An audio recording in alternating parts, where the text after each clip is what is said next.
Hello, everyone. Sam Manson here with Red SOS. I just want to talk a little bit about a very common scenario, walking your dog late at night, possibly, and how to stay safe in this situation. We actually just saw in the news there was a man in Seattle who was walking his dog, actually had pepper spray and was stabbed by two other men, seemingly for no reason. Just a simple yelling altercation. They weren't even trying to mug him or take his money or anything like that. Unfortunately, someone that was possibly mentally ill, and they showed him on the news being stabbed. So I really just wanted to go through this unfortunate example because it really highlights a lot of components that we constantly talk about in personal safety. And I know a lot of times, because we're fortunately not typically getting mugged every day, we don't get to practice these scenarios, and what we think might happen doesn't always prove to be true. And that's kind of my goal, to talk through this and get us all thinking about what we would do in those situations and what tool we might use, because you don't get to practice and rehearse on a daily basis. And when adrenaline kicks in and you're in that fight or flight panic state, where your life is at risk, you really only have a couple of seconds to react, perhaps. And so I wanted to talk about this and really talk about what we might do, um, in this situation when we're walking our dog late at night, and trying to stay safe, and what our options are. So let's start with, what our goal is. When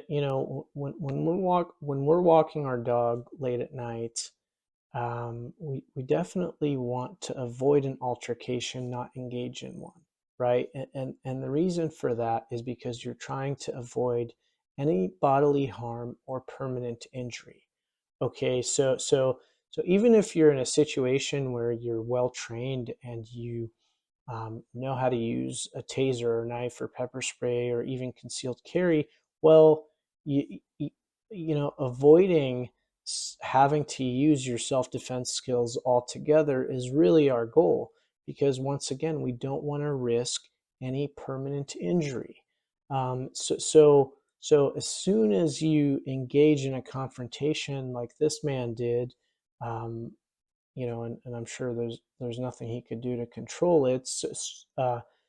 As soon as you engage in that confrontation, unfortunately, your chances of permanent injury go up drastically. So that's our goal here. We really want to emphasize that avoiding permanent injury, something like being stabbed and ending up in the ER, is obviously not only not enjoyable, but can be life threatening and can lead to um, multiple health problems down the line. So we want to avoid having to use our self-defense skills or tools altogether. So the very first thing we could do, that I would recommend is, can you invite a friend, roommate, family member, neighbor t- to your dog walk? Is that possible? Is there someone nearby that you could bring? Okay, because once you've invited someone and you're not by yourself, statistically your chances of being attacked go down drastically.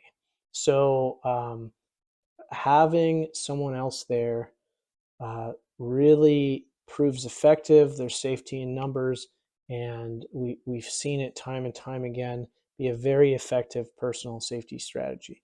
Some neighborhoods are creating dog walking groups on, um, things like Nextdoor.com or just Facebook groups. So if you're able to join an evening dog walking group, that would be very beneficial. that would drastically bring your chances down of being a target. And there's plenty of studies that you can reference to look at the powerful impact of numbers. There's safety in numbers. I can't stress it enough. That's really our number one solution, the number one thing we could do first and foremost to stay safe while walking our dog late at night.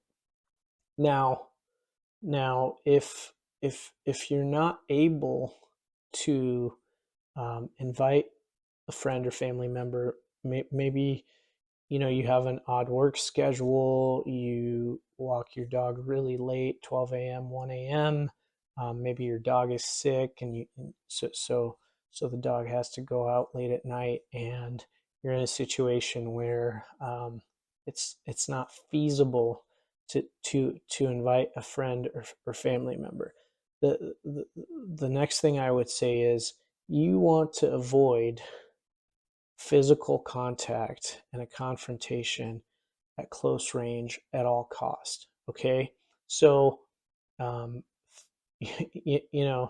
this person who was attacked actually happened to have pepper spray on his keychain. As a male, he had pepper spray, and so he was already thinking that he was going to get in close range of his attacker. That's already the mindset. So I would say we actually want to avoid that. Pepper spray can be very effective, but you only use it if you have to, right? So you only use it if you're forced in close proximity to somebody, and you have to use it, and you are not able to avoid the situation. But what we really want to do is avoid close contact at all costs. So our first thought should not be, let me use my taser, knife, pepper spray, something like that to defend myself against someone who is approaching you late at night in your neighborhood as you walk your dog, someone who unfortunately might be mentally ill. You don't know what they're capable of. You really don't want to get within close proximity to that person. You want to avoid that situation entirely. Sounds simple, but when somebody might be approaching you very quickly, that is not always the first thing that comes to mind. So you definitely want to remove yourself from the situation. Now, if you absolutely cannot remove yourself from the situation and you're forced to get in close contact with the person, there are now multiple self-defense options you can look at, like pepper spray, taser, concealed carry, personal safety app, personal alarm. Now, with all those options, there are certain things to keep in mind here. None of those tools will do the fighting for you. You must be well trained and well prepared to use it, and prepared to control your weapon, because if it's used against you, that would potentially be an even bigger problem. If somebody approaches you at night while you're walking your dog, takes your pepper spray from you, blinds you, you're actually in a you're much worse off than you were before. So it's always good to remember one thing we see that's typically forgotten or not talked about is that the weapon doesn't do the fighting for you. You must protect your weapon and make sure you're trained in how to use it. And if you're watching this video to get ideas to protect a loved one, to gift something to somebody else who's in a situation of walking their dog late at night, make sure they're very comfortable and well trained in doing so, because that will be important. So these are kind of the three first things um, that I would recommend to my own friends and family to look at. Is really first and foremost, can I bring a friend or family member? There's safety in numbers. Can I avoid being alone? Can I join a neighborhood dog walking group, something like that, where even every night I'm going out with a group of people. I see this all the time, groups walking their dogs together. very effective strategy, works really well.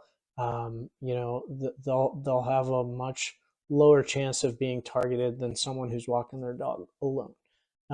Second is you want to avoid close contact, physical contact at all costs. You really don't want to be in a situation where someone's approaching you quickly and you're by yourself late at night.